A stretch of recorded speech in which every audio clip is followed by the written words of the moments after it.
everybody! My name is Kat. I am the Boston Posher on Instagram at Poshmark, and this is my first YouTube video. This is so crazy to me because I was so nervous to do YouTube. So nervous. I used to do lives on my Instagram page like every Sunday or Monday, and I loved doing that. It was so much fun. I loved talking about everything reselling, but there were so many limitations to that. I mean, it was live, so if I wanted to kind of move around or leave for a second, that was kind of awkward and weird, so couldn't do that. Also, if I wanted to do anything like outside my like little desk area, it was nearly impossible because I don't know, if you know live, you know the quality isn't great, so if I wanted to take you guys anywhere or show you things, it was kind of difficult. So as much as I had fun doing it, it is definitely something that I've outgrown and I want to try a new platform. So here I am on YouTube. I'm so excited to do this. I'm incredibly nervous and feeling overwhelmed, but that just kind of comes with the process. So here we go. So for my first video, I want to tell you guys my relationship with reselling. I want to tell you how I started, my relationship with fashion and brands and shopping and all that stuff. I want to tell you how I found Poshmark and got started. I want you guys to know everything because in my videos, you know, down the line, I'm going to talk about things that I want you guys to have background on where I started and where I'm coming from and what my reseller life looks like. Because sometimes I watch these big YouTubers, big YouTube resellers, and they are so amazing and they give awesome advice, but sometimes I don't know where they're coming from. So I just want to start my channel off with you guys knowing where I'm coming from with all the information I will give upcoming. So let's get into it. So I want to kind of break my whole reseller journey into 3 parts. I want to tell you guys my relationship with fashion and brands and clothing from when I was a little kid up till now. I also want to tell you my relationship with thrifting and finding deals and money and all of that stuff. And then I want to tell you how I got into Poshmark. So we're going to start with my relationship with fashion and clothing. So I come from a big family. I have 4 sisters. I am the second oldest. So my dad has a really good job, but my parents' main goal for us was education. They wanted us to get the best education possible, so they sent all of us from preschool to senior of high school to private school. We went to Catholic private school, which I'm very thankful for because I loved the education I got and I loved the opportunities that I was presented in those schools. But on the flip side of that, we grew up differently than a lot of the other kids in these private schools. Okay, so again, 5 girls, 2 parents, that's 7 people in one house. We grew up in a 2-bedroom, 1-bathroom house. That is so tiny.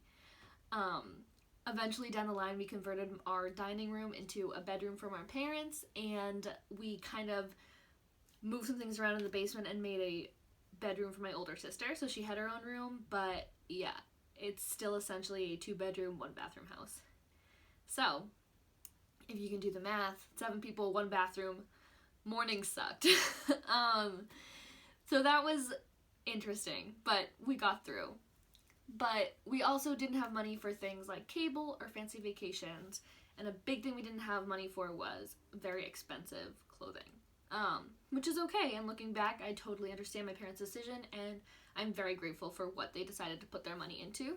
But as a kid, all I wanted was the cool stuff that all my friends got. I can actually remember all the way back to being in 2nd grade, and we were standing up for the Pledge of Allegiance, and I was looking around at all the girls, and they were all wearing these UGG boots. The short brown suede ones that were just coming into style. Every girl had them. And I was wearing Airwalk boots. So they looked like the Uggs, except, of course, if you know Airwalk, it's a Payless brand, so the quality is much less and the price is much less than UGG. So I was just painfully aware, even at the age of, I think, 8 or 9. What grade are you in 2nd grade? No, grade. What age? We're gonna go with 8. I was 8. Even at the age of 8, I was aware that the stuff I was wearing and the stuff that I owned was very different than all my friends.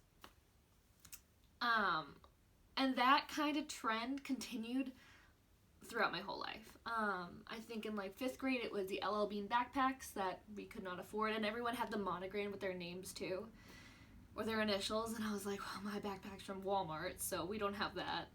And then going forward, I think it was the Lululemon headbands, or the Longchamp bags, or the Patagonia sweatshirts. You know, there was always something that was in style that everyone had that I couldn't afford. I actually remember in 3rd grade, my best friend, who was much more wealthy than me, got a new North Face jacket. So she gave me her old North Face jacket. Now this was like 3 sizes too big for me, but I wore it for 2 years because I was so obsessed with the fact that I had a jacket that said North Face on it.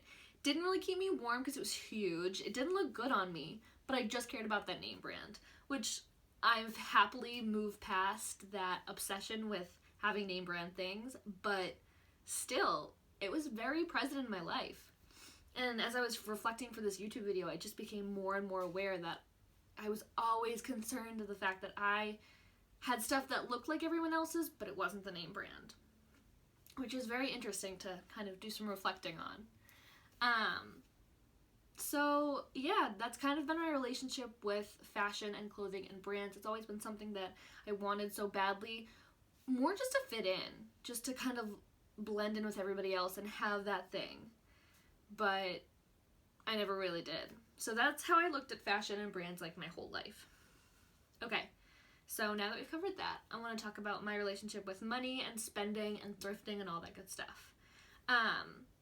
I've always been a deal hunter. My whole life, I remember loving going to the dollar store when my parents would take me because I could get stuff and I could just get stuff and it wouldn't, break the bank. I loved going to Goodwill. I remember my first Goodwill trip. It was in 4th grade, and I found a little tiny Vera Bradley bag for $4. Now, my wealthy best friend that I mentioned before had a huge Weekender duffel bag that was Vera Bradley, and I was obsessed with it. And I knew very quickly that that was good quality stuff and that I would never be able to afford that.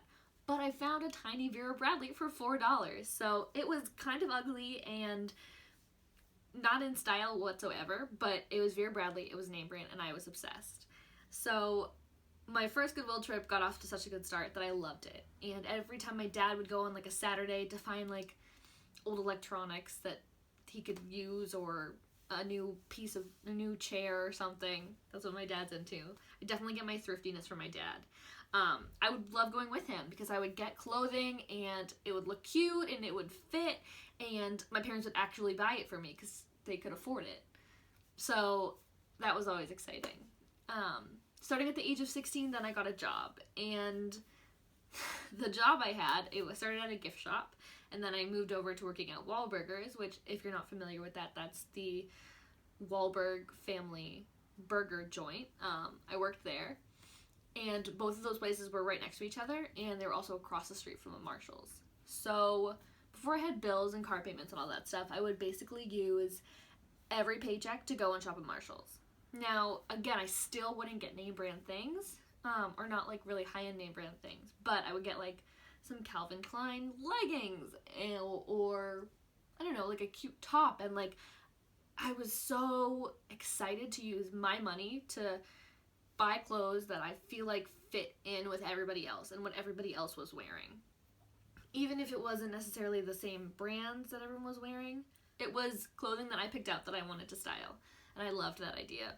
Because also, quick rewind, going to Catholic school, we didn't have to do clothing shopping every year because we wore uniforms. So my clothing was either given to me on my birthday, Christmas, or hand-me-down. Like, I can remember a very small handful of times my mom took me clothing shopping, and that was usually just for like, there was a graduation coming up and I needed a dress or a semi-formal. So again, I love the idea that I went and I picked out clothes so I didn't have to wear the same couple pieces of clothing all the time. So that's where I spent my paycheck when I worked there. And then I started working at the Cheesecake Factory, and that was attached to a mall. And I spent my paycheck then on H&M or, Forever 21 or Charlotte Russe. I loved Charlotte Russe. Or on Amazon stuff. So I think I just wanted to feel good. Like, I could afford stuff. The stuff that people's parents were buying them, I was buying for myself. Again, nowhere near the same cost or brands, but I was deal hunting and I was finding stuff that just, it made me feel good to have stuff. And you know what? Honestly, it still kind of makes me feel good to have stuff. But I've moved past my obsession with it a little bit. And then that kind of slowed down because I went to college and I started paying rent or bills or whatnot. So that kind of slowed down a little bit, my obsessive shopping. Now you know what my relationship with shopping and spending money and stuff is. It was a big part of me. Most of the money I spent was on clothing or coffee, but mostly clothing. Just so I felt like I could fit in and felt like I was dressing the way I wanted to dress. Because again, going to Catholic school for so long, when you got those few dress down days during the year, dress down days are days that you get to wear your own clothes. I wanted to feel like I was wearing stuff that I liked and I loved and I didn't feel weird about. So it was important to me. Okay. So, I've talked about my relationship with fashion and brands. I've talked about my relationship with spending money on clothing and all that stuff and thrifting. So, how did I stumble upon Poshmark? Well, it's kind of a two-part story.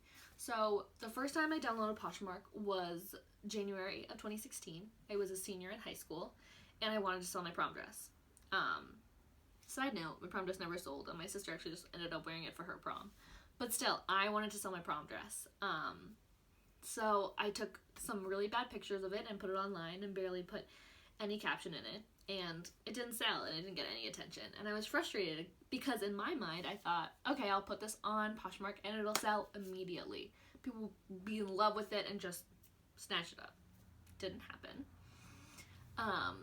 So wasn't too much of a fan of selling on Poshmark, but I did like buying on there. This was when I was a hostess at the Cheesecake Factory, so I was buying black stuff to wear, like black pants or a black button-up shirt or black shoes. So I did use it to buy a couple times, but it really was just an app that sat there. I didn't do anything with it. I didn't really try to sell anymore because I wasn't successful with it. So it just kind of chilled there. And then I bought a few purchases of it here and there, like I bought a pair of boots or a dress. I actually bought my senior year prom dress off of Poshmark, but for the most part, I wasn't really active on it at all. So fast forward, I'm a couple years into college. I haven't really used Poshmark at all, and it was my second year of college, which was last year, and I was at the end of my fall semester, and it was that reading day between the last day of classes and when finals start that you're supposed to be studying. But I'm not a huge fan of studying, so I decided to go check out the Goodwill that was literally down the street from me. I passed it a lot driving, and I just was kind of curious. So I went there, and I just had hoped to find, like, some cute sweaters for myself or something. Like, it wasn't even, like, a big thing that I was doing. I just wanted to check it out. And I remember going through the racks, and I stumbled upon this Nike quarter zip top and, like, active top. And I was like, wow, this is really cute. This is really cute and in great condition. And all I knew about Nike was that the sneakers I bought were kind of expensive. So I was like, wow, this stinks because it's an extra small and that's going to squeeze me really tight. So I'm not going to buy it to wear, but it's really cute. And I wish light bulbs went off above your head in real life, because that's basically what happened. Kind of was like, light bulb, buy it and sell it. Now, this idea wasn't totally original, because I had gone to a thrift store a couple weeks back with a friend who saw a pair of UGG moccasins, and she was like, oh, they're not my size, but I'll just sell them. And I was like, I didn't give it a second thought then, but I was like, oh, that's interesting. I didn't even think to do that. But it was literally like a 10-second thought, and then it like flew out the door. So I feel like that thought was just kind of mulling around in the back of my head, and then when I stumbled upon this Nike active top, that thought and that realization that there's a nice piece of clothing in front of me that's not my size, that someone might want, it kind of like came together and just formed this like big idea, like, hey, why don't I buy it for $3 and try to sell it online? And that's exactly what I did. I bought 7, so the rest of that trip, I picked up, I think, 7 sweaters and that Nike top, and I listed them all online. And a bunch of them took a while to sell, but one of them did really well, and that's, I think, what kind of showed me that this whole reselling life could be profitable. And it was a Aritzia Wolford-free sweater. It was Italian wool. It was still being sold in stores, and it was like $168 in stores. And to me, I was like, what? People would spend that much money on a sweater? And now I know a lot more about brands, and that people would, yes, spend that much money on a sweater, and probably way more if it was a different brand. So I listed it, and it sold for $60. And the profit I made from that paid for that whole thrifting trip, plus some profit. And that just blew my mind, because I had bought that sweater for, I think, $5. So between the realization that there's a Goodwill down the street from me, and I could get a lot of stuff that's worth a lot of money and sell it online, and the fact that I like had proof that I could put something online and it could sell for a good amount of money, just kind of got me obsessed. And here I am a little over a year later, and I love everything that it has to do with reselling and thrifting clothing and flipping it. It is the best thing that's ever happened to me, I swear to God. So yeah, now you know my relationship with Poshmark and reselling, and where I came from and how I kind of approached this whole business. It's definitely a super part-time thing for me because I am a full-time student. Right now I'm on an internship program, which is like a 9-to-5 job, which takes up a good amount of my time. But this is like my favorite thing to do. It's like my creative outlet. It's my passion. It's the thing I'm excited about. I'm so independent with it. Like, there's no boss. There's no one telling me when to thrift, when to list, when to photograph. It's all about me. And it has taught me so many like huge time management and prioritizing skills. And I'm obsessed with everything about this business, literally everything. So yeah, that's me. That's kind of my approach to it. I'm not a super intense. I'm not anyone super big in the reselling world. I don't pump out like huge amounts of clothing or profit every month, but I do well for myself. And it's a fun little thing I do, and I'm hoping to just keep growing it bigger and bigger and bigger. So yeah. So I hope you liked this video. I hope you like getting to know a little taste of me. And hopefully in my upcoming videos, now you'll have this background information on where I'm coming from and approaching everything that comes with reselling. So thank you so much for watching. I appreciate it more than you could ever know, because I'm so nervous doing this and I'm so intimidated by this whole platform, but I'm excited at the same time. So if you do like this, I would appreciate a like, a comment. Do you like on YouTube? A thumbs up maybe? I don't know. I would appreciate a thumbs up or a comment or a subscribe, or even just a DM saying, hey, I liked your video. Or if you didn't like it, let me know, and if you have any constructive feedback for me, I would appreciate that too. So thank you so much, and I hope you have a great day. Thank you.